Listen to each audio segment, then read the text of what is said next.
ಬೆಂಗಳೂರಿನಲ್ಲಿ ನಿಲ್ಲದ ಕಾಮುಕರ ಅಟ್ಟಹಾಸ. ಬೆಂಗಳೂರಿನಲ್ಲಿ ಕಾಮುಕರ ಅಟ್ಟಹಾಸ ಮತ್ತೆ ಮುಂದುವರೆದಿದೆ. ಯುವತಿಯನ್ನ ಟಚ್ ಮಾಡಿ ಯುವಕನೋರ್ವ ವಿಕೃತಿಯನ್ನ ಮೆರೆದಿದ್ದಾನೆ. ಹೋಟೆಲ್ಗೆ ಬಂದಂತ ಯುವತಿ ಜೊತೆ ಗಲಾಟೆ ಕೂಡ ಆಗಿದೆ. ಈ ಘಟನೆ ನಡೆದಿರೋದು ಬೆಂಗಳೂರಿನಲ್ಲೇ. ಸಿಲಿಕಾನ್ ಸಿಟಿ ಜನ ಗಮನಿಸಬೇಕಾದಂತ ಸಂಗತಿ ಇದು. ವಿಜಯನಗರದ ನಮ್ಮೂಟ ಹೋಟೆಲ್ನಲ್ಲಿ ಘಟನೆಯೊಂದು ನಡೆದಿದೆ. ಇನ್ನು ಸಿಸಿಟಿವಿಯಲ್ಲಿ ಕಾಮುಕನ ಕೃತ್ಯದ ದೃಶ್ಯ ಕಂಪ್ಲೀಟ್ ಆಗಿ ಸರಿಯಾಗಿದೆ. ಯುವತಿಯನ್ನ ಟಚ್ ಮಾಡೋಕ್ಕೂ ಮೊದಲೇ ಆ ಯುವಕರು ಪ್ಲಾನ್ ಅನ್ನು ಮಾಡ್ಕೊಂಡಿರ್ತಾರೆ. ಟಚ್ ಮಾಡೋ ಮೊದಲು ಒಂದಲ್ಲ ಎರಡಲ್ಲ ಮೂವರು ಯುವಕರಿಂದ ಪ್ಲಾನ್ ಕೂಡ ನಡೆದಿರುತ್ತೆ. ಇನ್ನು ಘಟನೆ ಸಂಬಂಧ ವಿಜಯನಗರ ಠಾಣೆಯಲ್ಲಿ ಎಫ್ಐಆರ್ ಕೂಡ ದಾಖಲಾಗಿದೆ. ಎಫ್ಐಆರ್ ದಾಖಲಿಸಿ ಆರೋಪಿಗಳಿಗಾಗಿ ಈಗ ಹುಡುಕಾಟ ಕೂಡ ಶುರುವಾಗಿದೆ. ದೃಶ್ಯಗಳಲ್ಲಿ ನೀವು ಗಮನಿಸ್ತಾ ಇರಬಹುದು, ವಿಜಯನಗರದ ನಮ್ಮೂಟ ಹೋಟೆಲ್ನಲ್ಲಿ ನಡೆದಿರುವಂತಹ ಕೃತ್ಯ ಇದು. ಯುವತಿ ಊಟ ತೆಗೆದುಕೊಳ್ಳುವಂತಹ ನಿಟ್ಟಿನಲ್ಲೇ ನಿಂತಿರ್ತಾಳೆ. ಈ ಮೂವರು ಯುವಕರು ಮೊದಲೇ ಪ್ಲಾನ್ ಅನ್ನು ಮಾಡಿಕೊಂಡು ಬಂದು ಮಾತನಾಡಿಕೊಂಡು ಆ ಯುವತಿಯನ್ನ ಟಚ್ ಮಾಡುವಂತಹ ದೃಶ್ಯಗಳನ್ನ ನೋಡ್ತಾ ಇದ್ದೀರಿ. ಸಿಸಿಟಿವಿ ಕ್ಯಾಮೆರಾದಲ್ಲಿ ಈ ದೃಶ್ಯ ಸರಿಯಾಗಿರೋದ್ರಿಂದಾಗಿ ಈಗ ಎಫ್ಐಆರ್ ಕೂಡ ದಾಖಲಾಗಿರೋದ್ರಿಂದ ಆ ಮೂವರು. ನಿಮ್ಮ ಉಬ್ಬಿದ ರಕ್ತನಾಳಗಳ ಸಮಸ್ಯೆಗೆ ಎವಿಸ್ ಆಸ್ಪತ್ರೆಯಲ್ಲಿ ಕೇವಲ 30 ನಿಮಿಷದ ಲೇಸರ್ ಚಿಕಿತ್ಸೆಯೊಂದಿಗೆ ಮುಕ್ತಿ ಹೊಂದಬಹುದು.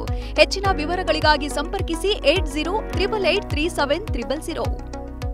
ಯುವಕರಿಗಾಗಿ ಈಗ ಪೊಲೀಸರು ಹುಡುಕಾಟವನ್ನ ನಡೆಸ್ತಾ ಇದ್ದಾರೆ. ಈ ರೀತಿಯ ಕೃತ್ಯಗಳು ಇದೇ ಮೊದಲೇನಲ್ಲ, ಪದೇ ಪದೇ ಸಂಭವಿಸ್ತಾ ಇರೋದ್ರಿಂದಾಗಿ ಇಂತಹ ಕಾಮುಕರ ಅಟ್ಟಹಾಸಕ್ಕೆ ಕಡಿವಾಣ ಹಾಕುವಂತ ನಿಟ್ಟಿನಲ್ಲಿ ಪೊಲೀಸರು ಕೂಡ ಸೂಕ್ತ ಕ್ರಮಗಳನ್ನ ಜರುಗಿಸಬೇಕು. ಏಕಾಏಕಿ ಈ ರೀತಿ ಪ್ಲಾನ್ ಮಾಡ್ಕೊಳ್ಳೋದು, ಹೆಣ್ಮಕ್ಳನ್ನ ಚುಡಾಯಿಸೋದು, ಕೆಟ್ಟ ಕೆಟ್ಟ ಪದಗಳನ್ನ ಬಳಕೆ ಮಾಡೋದು, ಎಲ್ಲಂದ್ರಲ್ಲಿ ಟಚ್ ಮಾಡೋದು, ದೃಶ್ಯಗಳನ್ನ ನೋಡ್ತಾ ಇರ್ಬೋದು. ಯಾವ ರೀತಿಯ ಮೂವರು ಯುವಕರು ಪ್ಲಾನ್ ಮಾಡ್ತಿದ್ದಾರೆ ಅಂತ. ಇದೇನು ಹುಡುಗಾಟಕ್ಕೆ ಮಾಡಿದಾರೋ ಅಥವಾ ಏನೋ ಎತ್ತೋ ಗೊತ್ತಿಲ್ಲ. ಒಟ್ಟಲ್ಲಿ ಈ ರೀತಿ ಕೃತ್ಯಗಳಂತೂ ನಿಜಕ್ಕೂ ಕೂಡ ಖಂಡನೀಯ. ಹೆಣ್ಮಕ್ಳನ್ನ ಈ ರೀತಿಯಾಗಿ ಟಚ್ ಮಾಡೋದು, ತಮ್ಮ ಹುಡುಗಾಟಕ್ಕಾಗಿ ಈ ರೀತಿ ಪ್ಲಾನ್ ಅನ್ನು ಮಾಡಿಕೊಳ್ಳೋದು ನಿಜಕ್ಕೂ ಕೂಡ ಖಂಡನೀಯ.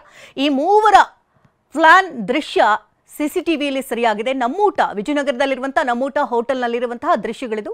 ಅದೇ ದೃಶ್ಯಗಳು ಸಿಸಿಟಿವಿ ಕ್ಯಾಮೆರಾದಲ್ಲಿ ಸರಿಯಾಗಿದೆ. ಮೂವರು ಯುವಕರು ಕೂಡ ಮೊದಲೇ ಪ್ಲಾನ್ ಅನ್ನು ಮಾಡಿಕೊಳ್ತಾರೆ. ಯುವತಿಯನ್ನ ಟಚ್ ಮಾಡಬೇಕು ಅನ್ನೋ ನಿಟ್ಟಿನಲ್ಲಿ ಆ ಪ್ಲಾನ್ ಅಂತೆ ಓರ್ವ ಯುವಕ ಅಲ್ಲಿಂದ ತೆರಳಿ ಆ ಯುವತಿಯನ್ನ ಟಚ್ ಮಾಡ್ತಾನೆ. ನಂತರ ಇಬ್ಬರ ನಡುವೆ ವಾಗ್ವಾದಗಳು ಕೂಡ ಆಗಿದೆ. ಈಗ ಎಫ್ಐಆರ್ ಕೂಡ ದಾಖಲಾಗಿದೆ. ಈ ಮೂವರು ಕಾಮುಕರಿಗಾಗಿ ಪೊಲೀಸರು ಇದೀಗ ಹುಡುಕಾಟವನ್ನ ನಡೆಸ್ತಾ ಇದ್ದಾರೆ. ವಿಜಯನಗರದ ನಮ್ಮೂಟ ಹೋಟೆಲ್ನಲ್ಲಿ ನಡೆದಿರುವಂತಹ ಕೃತ್ಯ ಇದು. ಕಾಮುಕರ ಅಟ್ಟಹಾಸ ಯಾವ ರೀತಿಯಲ್ಲಿದೆ ಅಂತ ನೀವು ಗಮನಿಸ್ತಾ ಇದ್ದೀರಿ. ಯುವತಿ ಅಲ್ಲೇ ಊಟ ತೆಗೆದುಕೊಳ್ಳುವಂತಹ ನಿಟ್ಟಿನಲ್ಲಿ ಕೌಂಟರ್ನಲ್ಲಿ ನಿಂತಿರ್ತಾಳೆ. ಏಕಾಏಕಿ ಹಿಂದೆಯಿಂದ ಬಂದಂತ ಯುವಕ ಆಕೆಯನ್ನ ಟಚ್ ಮಾಡ್ತಾನೆ. ಯುವತಿ ಕೂಡ ಆಕೆಗೆ ಸರಿಯಾಗಿ ಬೈದಿದ್ದಾಳೆ, ಕ್ಲಾಸ್ ತೆಗೆದುಕೊಂಡಿದ್ದಾಳೆ. ಅದೇ ಸಮಯದಲ್ಲಿ ಯುವಕನ ವಿಕೃತಿ ಸಿಸಿಟಿವಿ ಕ್ಯಾಮೆರಾದಲ್ಲೇ ಸರಿಯಾಗಿರುವಂಥದ್ದು. ಹೋಟೆಲ್ಗೆ ಬಂದಂತ ಯುವತಿ ಜೊತೆ ಗಲಾಟೆ ಕೂಡ ಆಗುತ್ತೆ. ಅದೇ ಸಂದರ್ಭದಲ್ಲಿ ವಿಜಯನಗರದ ನಮ್ಮೂಟ ಹೋಟೆಲ್ನಲ್ಲಿ ನಡೆದಿರುವಂತಹ ಕೃತ್ಯ ಸಿಸಿಟಿವಿ ಕ್ಯಾಮೆರಾದಲ್ಲಿ ಸರಿಯಾಗಿದೆ. ಯುವತಿಯನ್ನ ಟಚ್ ಮಾಡೋ ಮೊದಲು ಪ್ಲಾನ್ ಅನ್ನು ಮಾಡಿಕೊಳ್ತಾರೆ ಮೂವರು ಯುವಕರು. ಆ ನಿಟ್ಟಿನಲ್ಲಿ ಓರ್ವ ಆರೋಪಿ ಕೂಡ ಆ ಸಂದರ್ಭದಲ್ಲಿ ಯುವತಿಯನ್ನ ಬಂದು ಟಚ್ ಮಾಡ್ತಾ ಇರುವಂತಹ ದೃಶ್ಯ. ಯುವತಿ ಮೊಬೈಲ್ನಲ್ಲಿ ತನ್ನ ಪಾಡಿಗೆ ತಾನು ನಿರತಳಾಗಿರ್ತಾಳೆ. ಅದೇ ಸಂದರ್ಭದಲ್ಲಿ ಹಿಂದೆಯಿಂದ ಬಂದಂತ ಯುವಕ ಆಕೆಯನ್ನ ಟಚ್ ಮಾಡ್ತಾನೆ. ಆ ಯುವತಿ ಕೂಡ ಅದೇ ಕ್ಷಣದಲ್ಲಿ ಆತನೊಂದಿಗೆ ಬೈತಾಳೆ. ಆ ದೃಶ್ಯಗಳು ಕೂಡ ಸರಿಯಾಗಿದೆ. ಇದೀಗ ಎಫ್ಐಆರ್ ಕೂಡ ದಾಖಲಾಗಿದೆ. ಇನ್ನು ಘಟನೆ ಸಂಬಂಧ ಎಫ್ಐಆರ್ ದಾಖಲಾಗಿರೋದ್ರಲ್ಲಿ ಆರೋಪಿಗಳಿಗಾಗಿ ಹುಡುಕಾಟ ಶುರುವಾಗಿದೆ. ಇದೇ ವಿಚಾರಕ್ಕೆ ಸಂಬಂಧಪಟ್ಟಂತೆ ಹೆಚ್ಚಿನ ಡೀಟೇಲ್ಸ್ ಅನ್ನು ಕೊಡೋದಕ್ಕೆ ನೇರ ಸಂಪರ್ಕದಲ್ಲಿ ರಾಚುಪ್ಪ ಇದ್ದಾರೆ. ರಾಚುಪ್ಪ, ಈ ರೀತಿ ಕೃತ್ಯಗಳು ಇದೇ ಮೊದಲೇನಲ್ಲ. ಈ ಹಿಂದೆ ಕೂಡ ನಾವು ಮಾಲ್ ಒಂದರಲ್ಲಿ ಯುವತಿಯನ್ನ ಟಚ್ ಮಾಡಿದ್ರು ಹಿರಿಯ ನಾಗರಿಕರು. ಅದು ಕೂಡ ಈಗ ನೋಡಿದ್ರೆ ಮೂವರು ಯುವಕರು ಸೇರಿ ಒಂದು ಪ್ಲಾನ್ ಮಾಡಿ ಈ ಕೃತ್ಯವನ್ನ ಎಸಗದಂತೆ ಕಾಣ್ತಾ ಇದೆ. ಆರೋಪಿಗಳು ಯಾರು, ಏನು, ಎತ್ತ, ಯಾವಾಗ ಆಗಿರೋದು ಘಟನೆ ಇದು?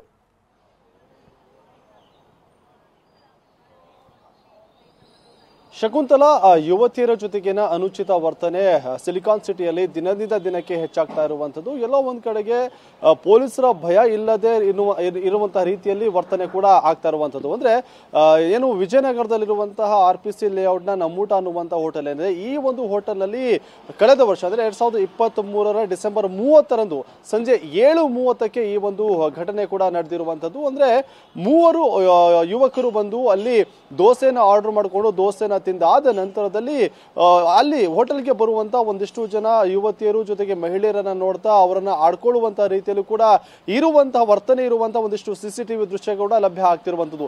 ಇದೇ ವೇಳೆಯಲ್ಲಿ ಏನು ಟೀ ಅನ್ನ ತೆಗೆದುಕೊಂಡು ಯುವತಿ ಟೀ ಕೌಂಟರ್ ಅಲ್ಲಿ ವೇಟ್ ಮಾಡ್ತಿರುವಂತಹ ಸಂದರ್ಭದಲ್ಲಿ ಮೂವರು ಯುವಕರು ತಮ್ಮಲ್ಲೇ ಒಂದಿಷ್ಟು ಮಾತುಕತೆಯನ್ನ ಮಾಡಿಕೊಂಡು ಆ ಯುವತಿಯರ ಜೊತೆಗೆ ಆ ನಂತರದಲ್ಲಿ ಹೋಗಿ ಹಿಂಬದಿಯಿಂದ ಟಚ್ ಮಾಡಿ ಒಂದು ರೀತಿಯಾಗಿ ವಿಕೃತಿಯನ್ನ ಮೆರೆದಿರುವಂತದ್ದು. ಇದು ಒಂದು ಕಡೆ ಆದ್ರೆ ಅಲ್ಲಿ ಅಂದ್ರೆ ಅವನ ಜೊತೆಗೆ ಬಂದಿದ್ದಂತ ಇರುವಂತಹ ಮತ್ತೆ ಇಬ್ಬರು ಯುವಕರು ಏನಿದ್ರೆ ಅವನನ್ನ ನೋಡಿ ಒಂದು ರೀತಿಯಾಗಿ ಹುಬ್ಬೇರುವಂತೆ ಮಾಡ್ತಿರುವಂತಹ ಒಂದಿಷ್ಟು CCTV ದೃಶ್ಯಗಳು ಕೂಡ ಲಭ್ಯ ಆಗ್ತಾ ಇರುವಂತದ್ದು. ಈ ಒಂದು ಸಂದರ್ಭದಲ್ಲಿ ಆ ನಮ್ಮೂಟ ಹೋಟೆಲ್ ನಲ್ಲಿ ಯುವತಿ ಕೂಗಾಟ ಮಾಡ್ತಾರೆ. ಕೂಗಾಟ ಮಾಡಿದಂತಹ ಸಂದರ್ಭದಲ್ಲಿ ಒಂದಿಷ್ಟು ಸ್ಥಳೀಯರು ಕೂಡ ಸೇರ್ಕೊಳ್ಳುವಂತಹ ವೇಳೆಯಲ್ಲಿ ಮೂವರು ಕೂಡ ಸದ್ಯಕ್ಕೆ ಪರಾರಿಯಾಗಿರುವಂತದ್ದು. ಈ ಒಂದು ಘಟನೆಗೆ ಸಂಬಂಧಪಟ್ಟಂತೆ ಸುಮಾರು 10 ದಿನದ ಬಳಿಕ ಅಂದ್ರೆ ಜನವರಿ ಇದೇ 2024ರ 10ನೇ ತಾರೀಕು ವಿಜಯನಗರ ಪೊಲೀಸ್ ಠಾಣೆಯಲ್ಲಿ FIR ಕೂಡ ದಾಖಲಾಗುತ್ತೆ. ಅಂದ್ರೆ ಆ ಯುವತಿ ನೀಡೋದಿಲ್ಲ, ಅಂದ್ರೆ ಆ ಒಂದು ನಮ್ಮೂಟ ಹೋಟೆಲ್ ಕೌಂಟರ್ ನಲ್ಲಿರುವಂತಹ ಕ್ಯಾಶಿಯರ್ ಬಂದು ಈ ರೀತಿಯಾಗಿ ನಮ್ಮ ಹೋಟೆಲ್ ನಲ್ಲಿ ಘಟನೆ ಆಗಿದೆ ಅನ್ನುವಂತ ನಿಟ್ಟಿನಲ್ಲಿ ಕೂಡ ದೂರನ್ನ ನೀಡ್ತಾರೆ. ಆದ್ರೆ ಇದುವರೆಗೂ ಕೂಡ ವಿಜಯನಗರ ಪೊಲೀಸರು ಆರೋಪಿಗಳು ಯಾರು, ಅವ್ರ ಜೊತೆಗೆ ಅವರ ಹಿನ್ನೆಲೆ ಏನು ಅನ್ನುವಂತ ನಿಟ್ಟಿನಲ್ಲಿ ಒಂದಿಷ್ಟು ಪರಿಶೀಲನೆ ಮಾಡುವಂತ ಕೆಲಸ ಕೂಡ ಮಾಡ್ತಾ ಇರುವಂತದ್ದು ಇಲ್ಲಿ ದೊಡ್ಡ ಪ್ರಶ್ನೆಯಾಗಿ ಕಾಡ್ತಾ ಇರುವಂತದ್ದು. ಅಂದ್ರೆ 10 ದಿನ ಆದ್ರೂ ಕೂಡ ಆರೋಪಿಗಳನ್ನ ಪತ್ತೆ ಹಚ್ಚುವಲ್ಲಿ ಸದ್ಯಕ್ಕೆ ವಿಜಯನಗರ ಪೊಲೀಸರು ನಿರ್ಲಕ್ಷ್ಯವನ್ನ ವಹಿಸ್ತಿರುವಂತದ್ದು. ಅಂದ್ರೆ ಈ ರೀತಿಯಾದಂತಹ ಸಂದರ್ಭದಲ್ಲಿ ಇಂತಹ ಕೃತ್ಯ ಮಾಡುವಂತವರಿಗೆ ಒಂದಿಷ್ಟು ಉತ್ತೇಜನ ಕೂಡ ಸಿಕ್ಕಂಗಾಗತ್ತೆ. ಹಾಗಾಗಿ ಇಂಥವ್ರನ್ನ ತಕ್ಷಣಕ್ಕೆ ಬಂಧನ ಮಾಡಿ ಒಂದು ತಕ್ಕ ಪಾಠವನ್ನ ಕೂಡ ಪೊಲೀಸರು ಕಲಿಸಬೇಕಾಗತ್ತೆ. ಸದ್ಯಕ್ಕೆ ಈ ಒಂದು ಪ್ರಕರಣಕ್ಕೆ ಸಂಬಂಧಪಟ್ಟಂತೆ ವಿಜಯನಗರ ಪೊಲೀಸರು ಕೂಡ ಹುಡುಕಾಟವನ್ನ ಕೂಡ ನಡೆಸ್ತಾ ಇರುವಂತದ್ದು. ಆದ್ರೆ ಆ ಮೂವರು ಯುವಕರು ಯಾರು ಅನ್ನುವಂತ ನಿಟ್ಟಿನಲ್ಲಿ ಇನ್ನೂ ಕೂಡ ಸುಳಿವು ಸಿಕ್ಕಿಲ್ಲ ಅನ್ನುವಂತ ಮಾಹಿತಿ ಸದ್ಯಕ್ಕೆ ಪೊಲೀಸ್ ಮೂಲಗಳಿಂದ ಬರ್ತಾ ಇರುವಂತದ್ದು. ಶಕುಂತಲಾ, ಧನ್ಯವಾದ ರಾಜಪ್ಪ ತಮ್ಮ ಲೈವ್ ಅಪ್ಡೇಟ್ಸ್ಗಾಗಿ.